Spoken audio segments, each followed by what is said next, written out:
24 октябрга карата күндүн маанилүү жаңылыктары. Райымбек Матраимовдун камактагы мөөнөтү 26 декабрга чейин узартылды.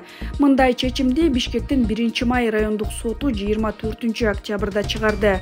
Коррупция боюнча күнөөсүн моюндаган мурдагы бажычы Райымбек Матраимов 26 мартта кармалып, Азербайжандан Бишкекке алып келинген. Ал эркиндиктен мыйзамсыз ажыратуу жана кылмыштуу кирешелерди адалдаштыруу иши боюнча камакка алынган. УКМК Матраимов маркум Киримтөбөл Камчы Көлбаев менен тыгыз байланышта болгон деп билдирген. Матраимов менен кошо анын 3 тууганы да кармалган. Руслан жана Исламбек Матраимовдор ушул тапта Ошто тергөө абагында. Ал эми Тилек Матраимов райондук соттун өкүмү менен 1 миллион сом айыпка жыгылып, жакынкы 3 жылда мамлекеттик кызматка орношуу укугунан ажыратылган. Кийин Ош облустук соту анын апелляциялык арызын карап, айыптын өлчөмүн 300 000 сомго азайткан.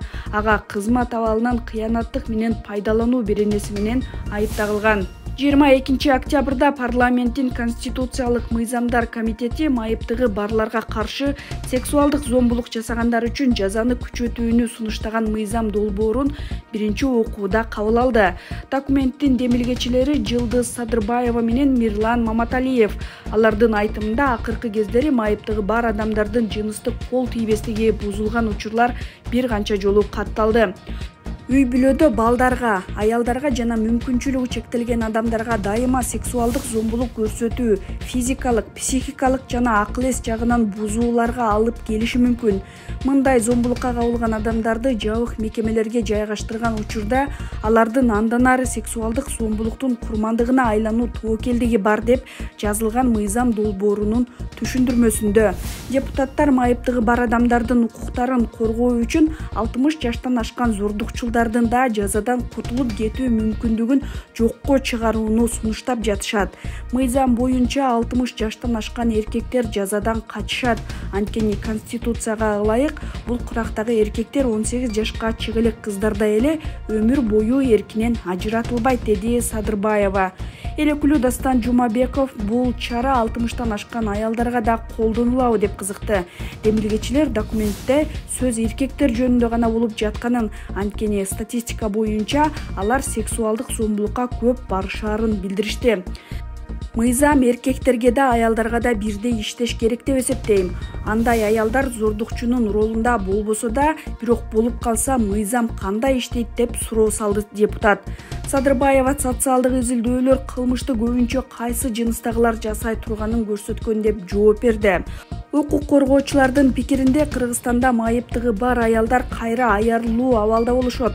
Көпчүлүк учурларда алар катаал мамилеге улам-улам кабылышат жана сексуалдык зомбулуктун учурлары сотко өтө сейрек жетет.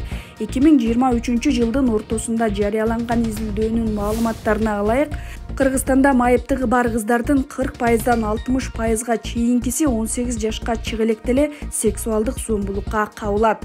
Парламенттин жыйынында депутат Дастан Бекешев айрым өспүрүмдөр мектептерде квадробинг менен алектенип жатканын билдирди. Квадроберлер өкүлдөрү 4 аяктап басып, жаныбарлардын кыймылдарын туураган субмаданият. Эл өкүлүнүн пикиринде Билим берүү министрлиги окуучулардын мындай жүрүм-турумуна каршы күрөшүүсү зарыл. Ошол эле маалда ал квадробинг Кыргызстанда анча популярдуу эмес экенин белгиледи. Бирок ошентсе да өспүрүмдөрдүн арасында квадробер деп аталган мындай тенденция бар. Айрым окуучулар жаныбарларга окшошууга аракет кылып, түрдүү нерселерди жасап жатышат, деди Бекешев. Депутат балдардын квадробингке кызыгуусуна жол бербөө үчүн министрликти мектептерде түшүндүрүү иштерин баштоого чакырды.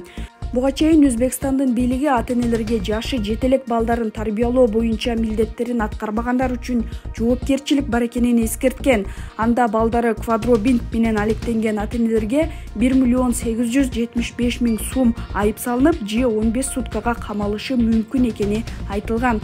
Өзбекстандын ички иштер министрлигинин маалыматына ылайык, октябрда жарандар Ташкенттин 2 жеринде квадроберлерди байкашкан. Тургундар алардын бири жаныбарлардын бет кабын кийип жүргөнүн, экинчиси коомдук транспортто итти туурап жүргүнчүлөргө кол салганын айтышкан. Рахима Айкынбаеваны мыкаачылык менен өлтүргөн мурдагы күйөөсү 15 жылга кесилди. Мындай өкүмдү Бишкектин 1-май райондук соту чыгарды. Сот Шектүү Каныбек Байсаловду өзгөчө мыкаачылык менен адам өлтүрүү беренеси боюнча күнөөлүү деп таап, мүлкүн конфискациялоо менен 15 жылга эркинен ажыратты. Жазасын жалпы тартиптеги түзөтүү абагында өтөйт. Жабырлануучу тараптын арызы жарым-жартылай канааттандырылды. Айыпталуучудан моралдык зыян келтирген үчүн 300 000 сом кенемте өндүрүлдү, деди райондук соттон. 34 жаштагы Рахима Айкынбаева апрель айында өлтүрүлүп, Шектүү катары 2 ай мурда ажырашкан жолдошу кармалган. Ал кичинекей кызын уктатып жаткан Рахиманы 27 жолу бычактаган. Башка бөлмөдө жашы жетелек 2 уулу уктап жаткан. Маркумдун жакындарынын айтымында Рахиманы мурдагы күйөөсү бир нече жолу уруп, милицияга кайрылган. Бирок милиция үй-бүлөнүн ишине кийлигишпей турганын айтып, жардам берүүдөн баш тарткан. Рахиманын артында 3 баласы калды. Кыргызстанда жыл сайын аялдар өз күйөөлөрү, жарандык никедеги адамы же мурдагы өнөктөшүнүн колунан каза тапкан ондогон учурлар катталып келет. Адам өлтүрүүнүн бул түрү фемицид деп аталат. 2023 жылы Кыргызстан дүйнөдөгү аялдардын бакубаттыгы жана коопсуздугу боюнча глобалдык индексте 177 өлкөнүн ичинен 95-орунду ээлеп, 2-жыл катары менен Борбор Азиядагы аялдар үчүн кооптуу өлкө деп табылган. Президент Садыр Жапаров Медербек Сатыевди 5 жылга жогорку соттун төрагалыгына дайындоо боюнча жарлыкка кол койду. Кечээ жогорку кеңеш Сатыевдин талапкерлигин бир добуштан колдогон. Сатыев 2013 жылы ошол кездеги депутаттар Садыр Жапаров, Камчыбек Ташиев жана Талант Мамытовго бийликти күч менен басып алууга аракет жасаган деген айыптардан актаган судьялардын бири. Анда судьялар кеңеши актоо чечимин чыгарган судьяларды иштен мөөнөтүнөн мурда бошоткон. 2020 жылдын октябрь айында Сатыев президенттин аппарат жетекчисинин 1-орун басары болуп дайындалган. Андан кийин жогорку соттун алдындагы сот департаментинин директору болгон. Эми 2024 жылдын башында жогорку соттун судьясы болуп шайланган.